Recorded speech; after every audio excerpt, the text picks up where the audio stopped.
অবশেষে দীর্ঘ প্রতীক্ষার অবসান ঘটল। তোমাদের দীর্ঘ প্রতীক্ষিত Swami Vivekananda merit cum means scholarship 2024-25 সেশনের জন্য আবেদন শুরু হয়ে গেল। তো তোমরা কারা ফ্রেশ অ্যাপ্লিকেশন করতে পারবে, কারা রিনিউয়াল অ্যাপ্লিকেশন করবে, কী কী ডকুমেন্টস লাগবে, কিভাবে আবেদন করবে, কিংবা রেজিস্ট্রেশন কিভাবে করবে, তোমরা কোন কোর্সে অ্যাপ্লিকেশন করবে, কোন কোর্সে কত টাকা দেওয়া হবে, তো সমস্ত কিছু জানাবো আজকের এই ভিডিওতে। তাই তোমাদেরকে বলবো ভিডিওটি অবশ্যই শুরু থেকে শেষ পর্যন্ত দেখো। চ্যানেলে নতুন হলে চ্যানেলটিকে সাবস্ক্রাইব করে পাশে থাকা বেল আইকনটি প্রেস করো পরবর্তীতে স্বামী বিবেকানন্দ স্কলারশিপ সংক্রান্ত যাবতীয় আপডেটস সবার আগে পাওয়ার জন্য। ভিডিওর প্রথমেই তোমরা শুনলে যে স্বামী বিবেকানন্দ স্কলারশিপের অ্যাপ্লিকেশন শুরু হয়ে গিয়েছে। তো তোমরা ঠিকই শুনেছো, 2024-25 সেশনের জন্য এই স্কলারশিপের অ্যাপ্লিকেশন এবং রিনিউয়াল অ্যাপ্লিকেশন উভয় কিন্তু শুরু হয়ে গিয়েছে। তো তোমরা কিন্তু ওয়েবসাইটে আসার পরেই তোমরা দেখতে পারবে যে total fresh application applied in 2024 থেকে 25।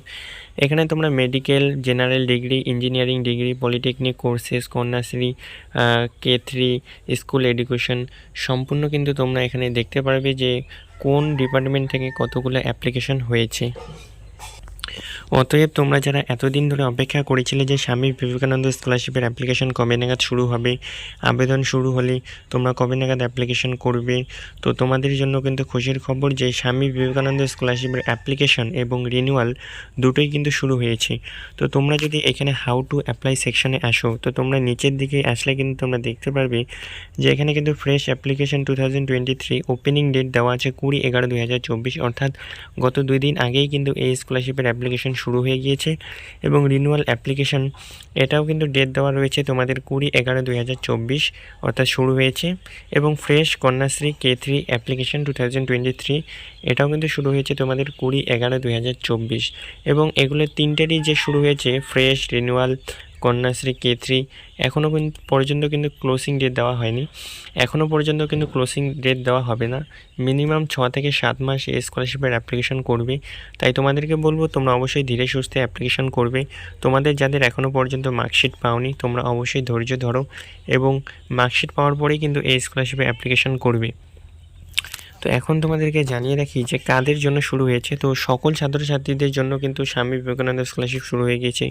তোমরা যারা মাধ্যমিকের পর ক্লাস 11-এ পড়ছো এবং তোমরা কিন্তু এই স্কলারশিপে ফ্রেশ অ্যাপ্লিকেশন করে দেবে। তোমরা যারা ক্লাস 11-এ রয়েছো, ক্লাস 11 থেকে 12-এ উঠছো, তো তোমরা যারা বর্তমানে ক্লাস 12-এ রয়েছো এবং ক্লাস 11-এ স্কলারশিপটা একবার পেয়েছো, তোমরা কিন্তু রিনিউয়াল অ্যাপ্লিকেশন করে দিতে পারবে যদি ক্লাস 11-এর মার্কশিট পেয়ে থাকো। এবং তোমরা যারা কলেজের ছাত্রছাত্রীরা রয়েছো তোমাদের মার্কশিট পাওয়ার পরেই কিন্তু এই স্কলারশিপে অ্যাপ্লিকেশন করবে, নচেত কিন্তু মার্কশিট ছাড়া এই স্কলারশিপে অ্যাপ্লিকেশন করবে না।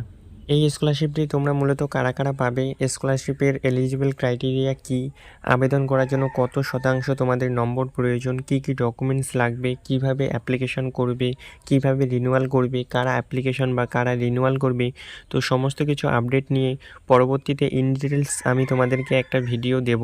তো সেই ভিডিওটি দেখার জন্য অবশ্যই চ্যানেলটি সাবস্ক্রাইব করে পাশে থাকা বেল আইকনটি প্রেস করবে। এবং আজকের এই ভিডিওটি ভালো লাগলে অবশ্যই একটা লাইক দেবে এবং তোমাদের কোনো প্রশ্ন থাকলে অবশ্যই কমেন্ট বক্সে কমেন্ট করে জানাবে।